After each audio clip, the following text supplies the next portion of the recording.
আমি আজ সকাল সকাল উঠে পড়েছিলাম। এই যে অনেক অনেক কাজ আছে, কিন্তু আমার এখনো ঘুম ভাঙেনি।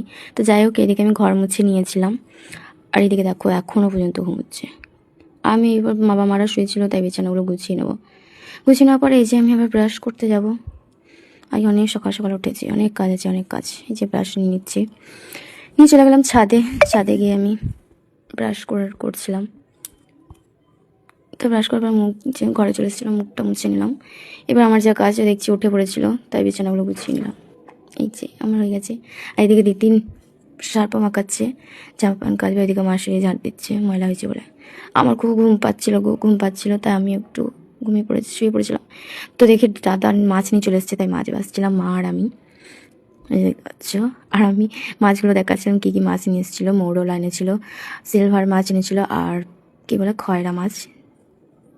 দিদা বলছে বড় পিসটা দেখা, বড় পিসটা। তো আমি দেখিয়ে দিলাম এই যে যেটা কেটে এনেছিল মাছ ওনাদের কাছ থেকে। আর এদিকে দেখো আমি কথা বলতে বলতে আমি রেডি হচ্ছিলাম, স্নান ফান করে এই যে আমি রেডি হচ্ছিলাম। এদিকে দেখি তো দাদাভাই একটা করে আসছে, আর আমার পেছনে লাগছে, তাড়াতাড়ি করো করছে। এদিকে আমি ছাদে চলে এসেছিলাম জামা কাপড়গুলো মিলতে।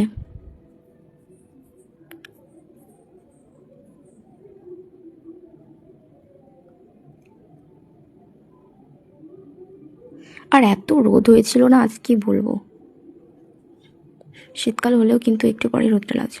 আর এদিকে দেখো উনুন ধরানো হবে, যেহেতু আজকে নবান, তার জন্য দিদি কাঠ ফাট নিয়ে এসেছিলো। আর এদিকে দেখো হাঁড়িতে জল পড়ছিল, আর এদিকে দিদি হাঁড়ি চাপিয়ে দিয়েছিল, তাই আমি একটু প্রণাম করে নিলাম, যেহেতু আজকে নতুন হাঁড়ি চাপছে।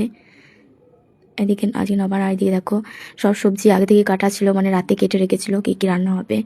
আর এদিকে দেখতে পাচ্ছ সব কিছু আমি চাল নিয়ে নিয়েছিলাম। আর এদিকে আমার নুন জ্বলছে, তো নুন জ্বলছে না, দিদি বলছে যা কিছু থালা নিয়ে আয়, লাগবে আমার।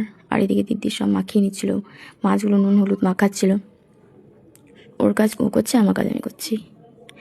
তো আমার জল গরম হয়ে গেছিলো, তাই আমি ধুয়ে নিচ্ছিলাম। আর এদিকে দিদির শাকগুলো ধুয়ে নিচ্ছিল,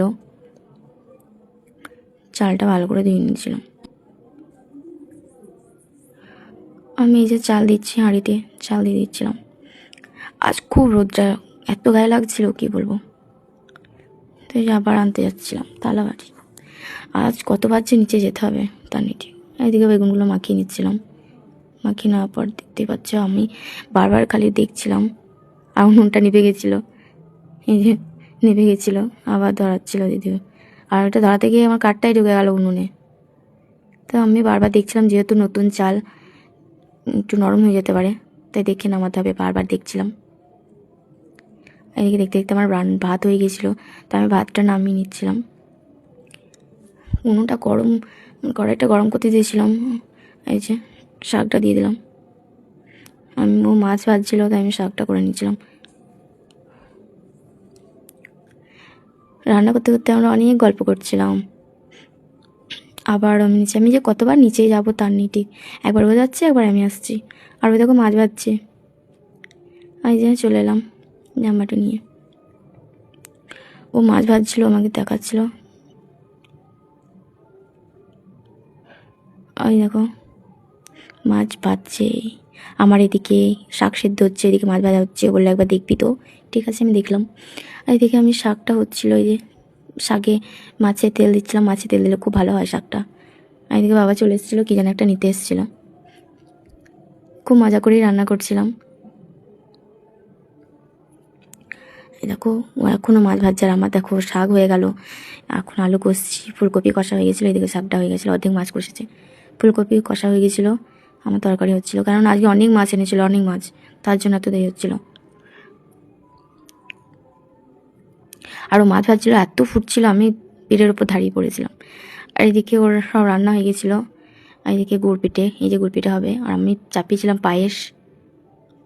আর এদিকে টকটা মানে করে নিয়েছিল, এই যে গুড় পিঠেই। ও পারছিল না, তাই মা করে দিচ্ছিল, মা দিয়ে দিচ্ছিল, ও ছেঁকে নিচ্ছিল। মায়ের গুড় পিঠে হয়ে গেছিলো, তাই আমি মানে পো ভাজা হবে, যেটা ফুলুরির মতন হয়, সেটা আমি দিয়ে দিচ্ছি। বললো তুই দিয়ে দে, আমি ভালো পারবো না, তাই আমিও দিয়ে দিচ্ছিলাম। ভালো করে ফেটে তারপর দিয়েছিলাম। দেখতে পাচ্ছি আবার গোল গোল হচ্ছে। আর এইদিকে আমার সব কমপ্লিট হয়ে গেছিলো, তাই এই তখন ভিডিওটা করতে পারিনি। এই যে ভাত, এটা হচ্ছে কয়রা মাছের টক, আর এটা হচ্ছে শাক, আর এটা মাছ কষা কালকে রান্না হবে তার জন্য, আর এটা হচ্ছে ভাজাভুজি আছে, আর এখানে আছে ফুলকপি আলু মাছের মাথা দিয়ে তরকারি, এখানে মাছের ঝাল, ডাল, আর এখানে মৌরলা মাছের টক। আমার ভিডিওটা করতে একটু দেরি হয়ে গিয়েছিল। আর এই যে যেগুলো ভেজেছিলাম, এদিকে মা পুজো করেছিল, পুজো দেওয়ার জন্য সব ইয়ে করেছিল। আর এদিকে দেখো এখানে আছে দুধ নবান করার জন্য, ক্ষীর, আর এখানে আছে মিষ্টি, মানে মিষ্টি সব মিষ্টি